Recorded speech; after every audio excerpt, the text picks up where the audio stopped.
Olá! Welcome to the Portuguese Lab podcast. Today we're looking at the difference between tão and tanto. I'll explain the difference with a few examples, and after that, you'll listen to a dialogue where you can see both words in action. The translation of the examples is available on the video.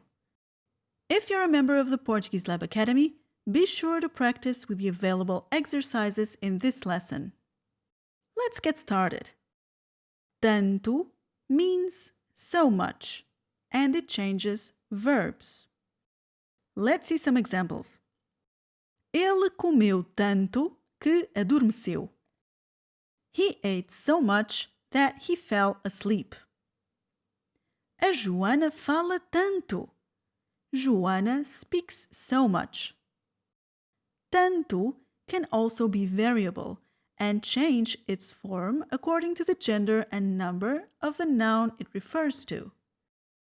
So you can have tanto, tanta, tantos, tantas. Here are a few examples.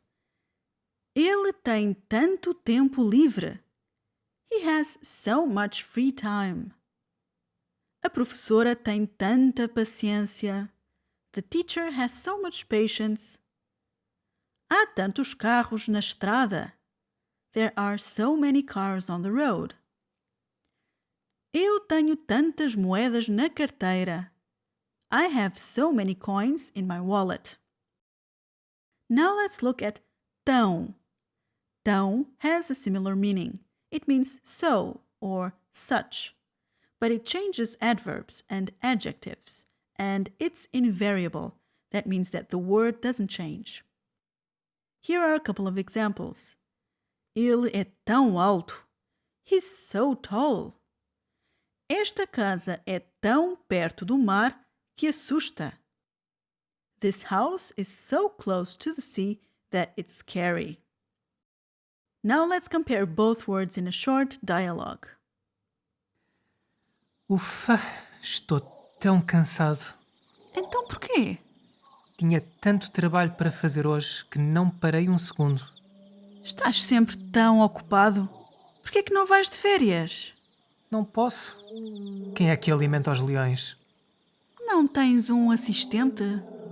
Tinha. Arriscou demasiado. Não consegues arranjar um substituto? Com tantas pessoas a precisar de trabalho. Não tenhas assim tanta esperança. O povo prefere assistir em vez de trabalhar. Talvez os próximos gladiadores sejam mais fortes e consigam ganhar. Duvido. São tantos, mas nem assim sobrevive um para o espetáculo seguinte. Pois, que chatice. Do you need some structure and guidance in your learning process? Head on over to the Portuguese Lab Academy and learn with the step-by-step online courses, from grammar to vocabulary, verb conjugations, pronunciation, and dialogues. The Academy offers you the flexibility and support you need to learn European Portuguese. Become a member at PortugueseLabAcademy.com.